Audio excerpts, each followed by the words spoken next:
Hello বন্ধুরা, চলে এসেছি মডেল এক দশম শ্রেণীর জীবন বিজ্ঞান মডেল অ্যাক্টিভিটি টাস্ক 3 নিয়ে। অর্থাৎ যারা 1-2 করেছো তারা 3টা অবশ্যই করে নেবে। যদি তোমাদের কোশ্চেন না থাকে তাও তোমরা করবে, ঠিক আছে? তোমার মাধ্যমিকের এই থেকে নাম্বার হতে পারে, অর্থাৎ এটাকে ভালো করে ফ্রেশ করে জমা দিবে। তো নিম্নলিখিত বৈশিষ্ট্যগুলির মধ্যে ভিত্তি করে যৌন জনন অযৌন জননের মধ্যে পার্থক্য একটা অপশন দিয়ে দিয়েছে, সেগুলো হচ্ছে যে জীবের চরিত্র, এই যে জীবের চরিত্র, গ্যামেট উৎপাদন, মাইটোসিস, মিয়োসিস, এর উপর নির্ভর করে পার্থক্যগুলো লিখতে হবে। তো সেইভাবে তোমার পার্থক্যটা লেখা আছে, তোমরা সুন্দর করে লিখে নেবে। তারপরে কোশ্চেন চলে যাবো আমি, যে কোন কোন প্রাণীর কোরকোদ্গম প্রক্রিয়া জনন সম্পূর্ণ করে বক্তব্যটি যথার্থ করে। দেখো, কোরকোদ্গম মানে হচ্ছে জাস্ট কেটে গেলে যেটা থেকে গাছ কেটে গেলে হয়, যেমন মাইটোকন্ড্রিয়া, সরি, যেমন তোমার হচ্ছে হাইড্রা, এই সমস্ত দেহে কেটে গেলে সেই থেকে আবার একটা অঙ্গ নির্গত, আবার একটা প্রাণী জন্মায়, সেটা হচ্ছে কোরকোদ্গম। তো এখানে দেওয়া সুন্দর করে দেখে নেবে। তারপরে এখন চলে যাব, সপুষ্পক উদ্ভিদের ক্ষেত্রে নিষেক এবং নতুন উদ্ভিদের গঠন কিভাবে হয় তা একটি চিত্রের সাহায্যে স্থাপন করো। দেখো, একদম সুন্দর করে দেওয়া আছে, তোমরা এইভাবেই তোমরা অ্যারো দিয়ে করবে। ওকে।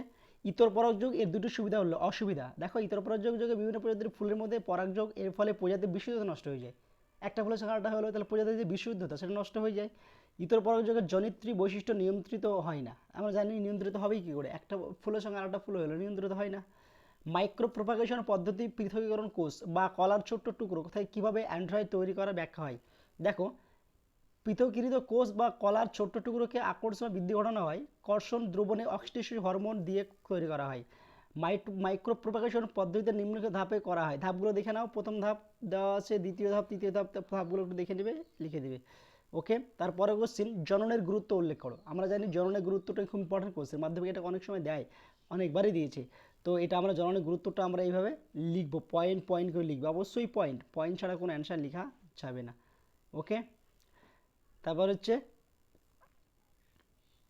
একটা রেখাচিত্রের সাহায্যে ফার্নের জনক্রম, খুব ইম্পর্টেন্ট কোশ্চেন, ফার্নের জনক্রম দিতে পারে, আদার্স প্রাণীরও দিতে পারে, ঠিক আছে? তোমরা সেটা জনক্রমটা ভালো করে করবে, মাধ্যমিকের ক্ষেত্রে যদি পরীক্ষা হয় তো এটা ভালো করে করবে, লেখা আছে।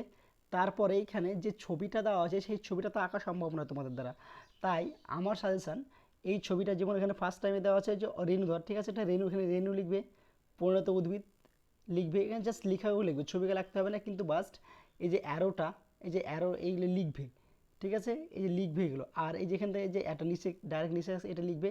আর একটা কাজ করবে কি, এইখানে লেখার সময় একটা কম্পাস ইউজ করবে, অর্থাৎ এই যে গোল সার্কেলটা দিবে, কম্পাস ইউজ করবে, কম্পাস ছাড়া কিন্তু লিখবে না, নাহলে ওটা সার্কেল হবে না, আর দেখতে সার্কেল যেন লাগে, ঠিক আছে? আর যা লেখা আছে সেভাবে লিখবে। ওকে, আজকে এই পর্যন্তই। পরবর্তী ক্লাস আবার অঙ্ক ক্লাস নিয়ে হাজির হবো। যারা চ্যানেলটিকে নতুন সাবস্ক্রাইব করো তারা চ্যানেলটিকে অবশ্যই সাবস্ক্রাইব করো, বন্ধুদেরকে শেয়ার করো, যাতে এরকম অ্যান্সারগুলো লিখতে পারে এবং তোমরা খুব ভালোভাবে সুন্দরভাবে পরিষ্কার পরিচ্ছন্নতা লিখে জমা দেবে। তোমাদের এই থেকেই নাম্বার, মাধ্যমিকের নাম্বার হতে পারে। ওকে, থ্যাংক ইউ।